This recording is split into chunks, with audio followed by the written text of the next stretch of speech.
La Sociedad Española de Radiodifusión presenta... Ser... ¡Viva la radio! Podcast. Siempre. Las 8 de hoy por hoy en Ser Podcast.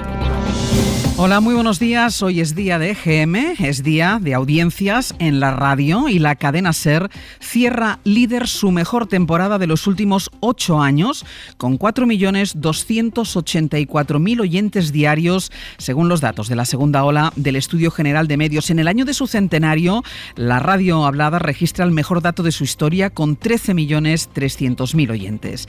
Es también la mejor temporada de la historia de este programa, Hoy por Hoy, que reafirma su liderazgo tanto en el tramo informativo como en el tramo magazine con 3.110.000 oyentes. Supera en más de 445.000 oyentes al segundo espacio radiofónico, Herrera en COPE, y está a 1,5 millones por delante de la tercera opción, Más de Uno en Onda Cero. Hora 25, dirigido por Aimar Bretos, acaba la temporada con 1 millón de oyentes y reafirma su liderazgo de las noches informativas entre las 8 de la tarde y las 11:30 de la noche.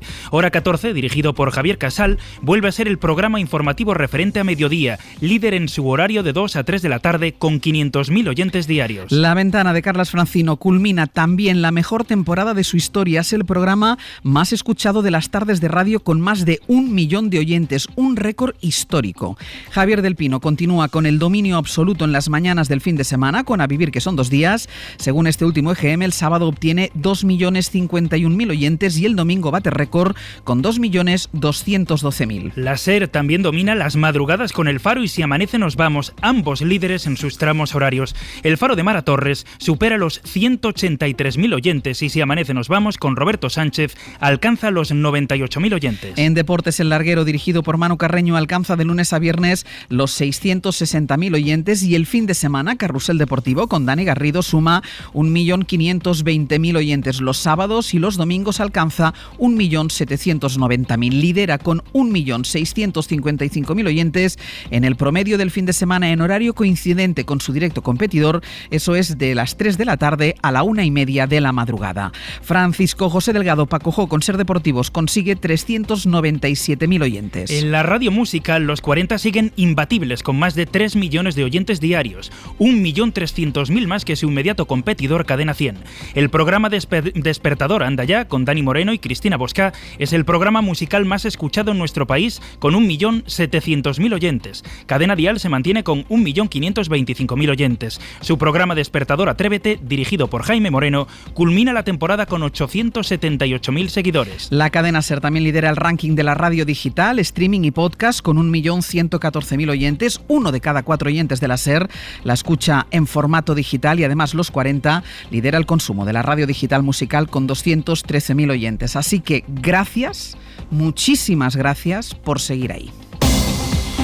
Del resto de la actualidad, hoy todo vuelve a girar en torno a lo que ha atascado y desatascado, encogido, realargado después de la legislatura, según quien la mirara, decenas de veces desde su inicio. Sin amnistía no hay legislatura. La legislatura y la democracia pluripartidista tiene estos azares. Yo creo que no tenemos una legislatura. Es una legislatura muy difícil. Más compleja. Queda mucha legislatura por delante. Se desmorona. Porque quedan más de 3 años y medio de legislatura. La amnistía que permitió articular y mantener esta legislatura de Pedro Sánchez, pero que salida ya del Parlamento genera desde ayer un nuevo terremoto por su aplicación en los tribunales y plantea preguntas sobre muchas cosas, entre ellas otra legislatura, la de Cataluña.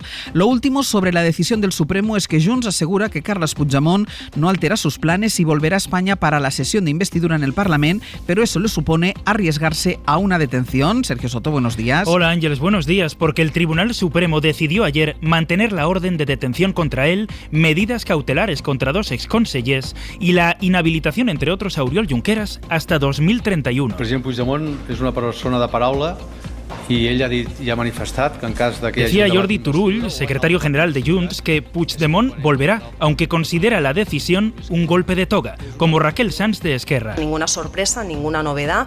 Vemos a los jueces una vez más cómo se dedican a hacer política y no a hacer o a impartir justicia. Creemos que es una falta de respeto hacia la democracia, hacia la separación de poderes.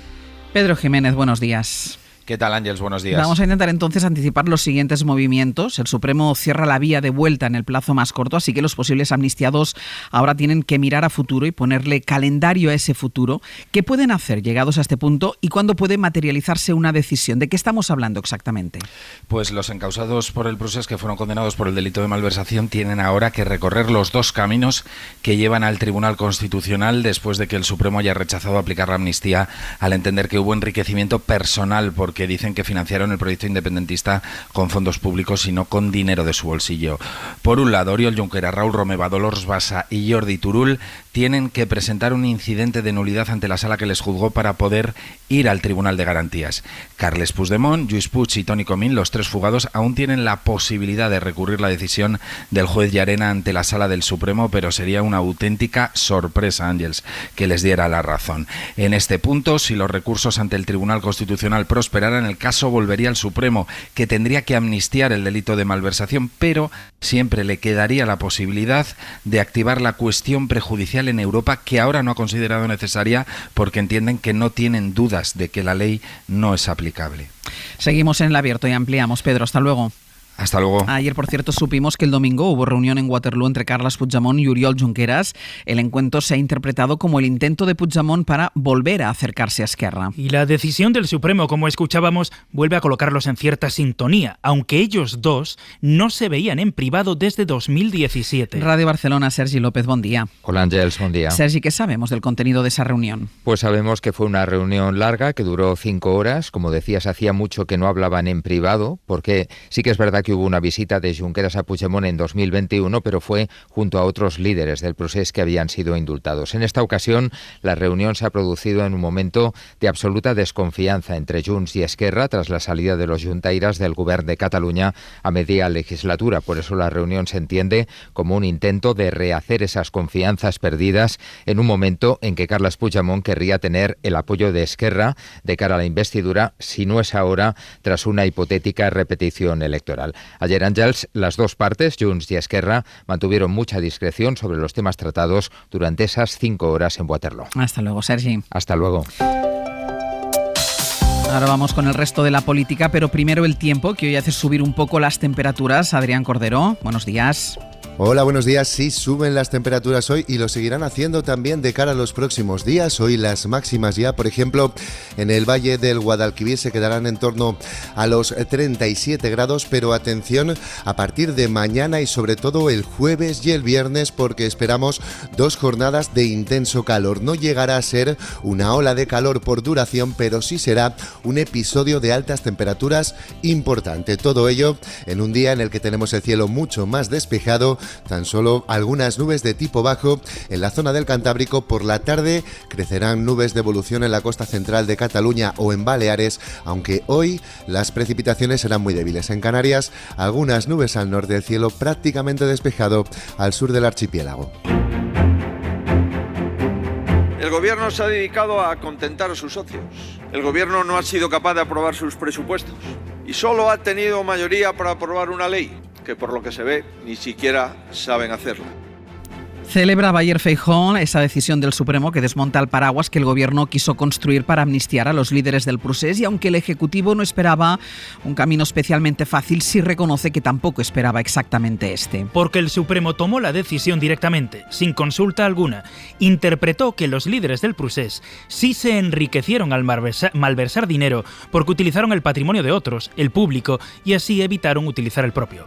Así escapan los magistrados a esa salvedad que fijó la ley de amnistía, aunque su resolución incluye el voto particular de una de las juezas que dice: los magistrados no podemos hacer interpretaciones que rompan la norma. Guillermo Lerma, buenos días. ¿Qué tal? Buenos días, Ángels. La decisión del Supremo le complica los planes al Gobierno porque, como les contaba, tiene pendiente la investidura de Salvador Illa y no entraba en sus tiempos tenerla ahora porque esperaban que antes de tomar una decisión así el Supremo elevara una consulta a Europa. Sí, tanto el PSOE como los independentistas contaban con que el Supremo pondría resistencia a la aplicación de la ley, pero de todos los escenarios que habría sobre la mesa, este es el más enrevesado, porque los magistrados ni siquiera plantean cuestiones prejudiciales o inconstitucionalidad, sino que directamente hacen una lectura que los socialistas creen que no responde a la voluntad del legislador. Ferraz acusa al alto tribunal de hacer en su resolución valoraciones políticas ajenas a su labor. Los socialistas, junto con Esquerra y Junts, estuvieron semanas ajustando la redacción del artículo relativo a la malversación para estrechar precisamente el margen de interpretación de los tribunales. En el Ejecutivo defienden que los dirigentes del procés no se enriquecieron buscando un beneficio personal en su patrimonio. Eso en lo jurídico. Políticamente, el Gobierno espera que la resolución del Supremo no interfiera ni en la negociación con Esquerra en Cataluña ni en la relación con Junts para mantener la estabilidad nacional.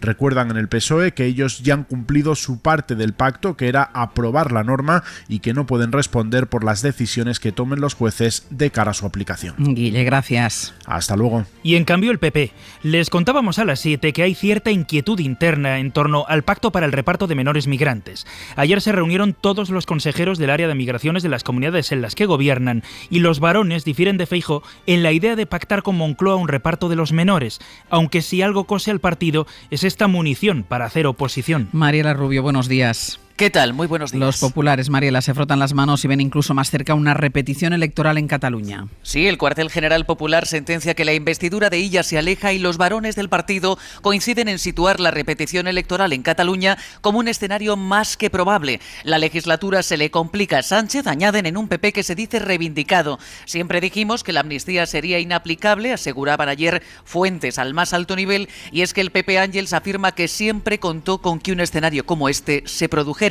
Hablaba así la número 2 del PP, Cuca Gamarra. Lo que estamos viendo es el normal funcionamiento de un Estado de Derecho. Los jueces aplican las leyes conforme al ordenamiento jurídico español y conforme al ordenamiento jurídico europeo, no en base a los intereses y a las interpretaciones que quiera Pedro Sánchez para garantizar sus compromisos con los independentistas y con sus socios de gobierno. El PP añade que esperará a ver cómo evolucionan los recursos anunciados por los independentistas antes de recurrir ellos mismos la amnistía, tanto desde Génova como desde las comunidades autónomas. Mariela, gracias. A vosotros.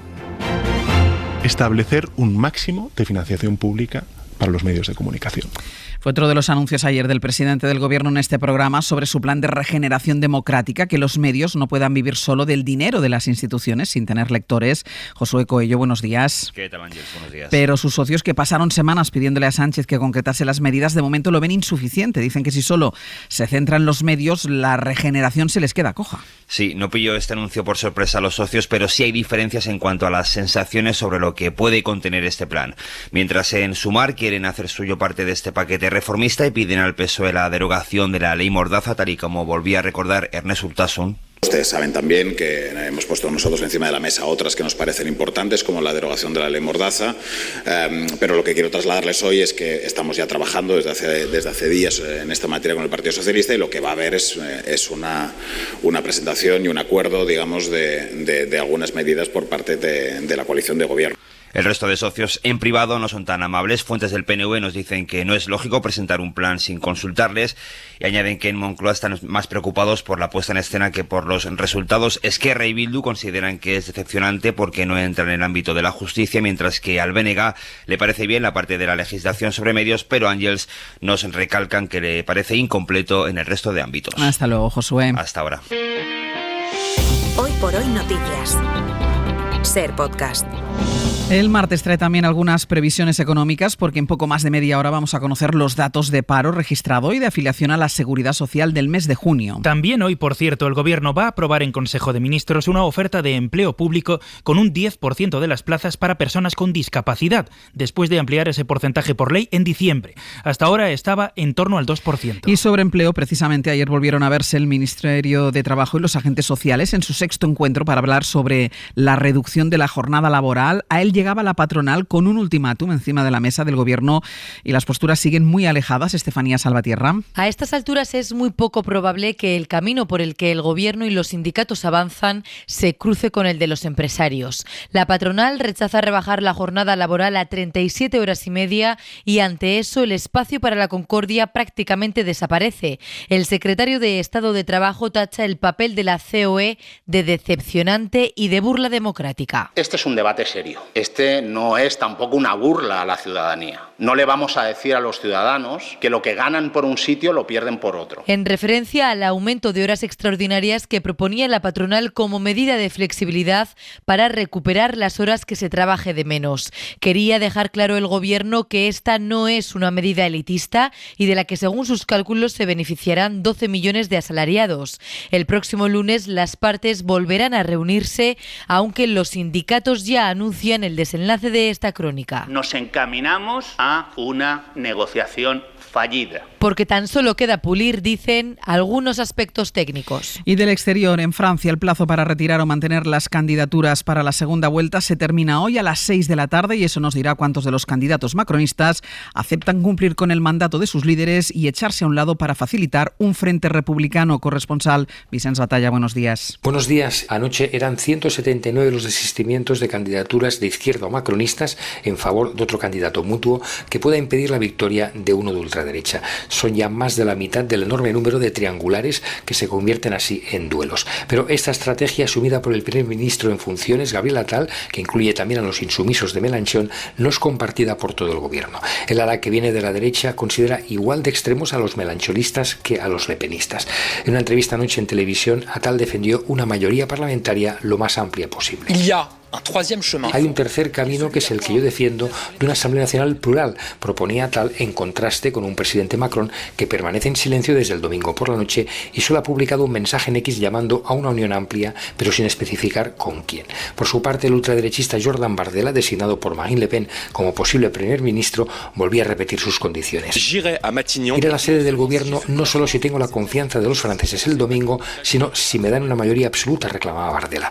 En su estrategia también está captar aún más diputados de la derecha tradicional una vez constituida la Asamblea. Y en 10 minutos el abierto. Hoy con Carlos Sánchez, Elena Pisonero y Eduardo Madina. Para no perderte ningún episodio, síguenos en la aplicación o la web de la SER, Podium Podcast o tu plataforma de audio favorita.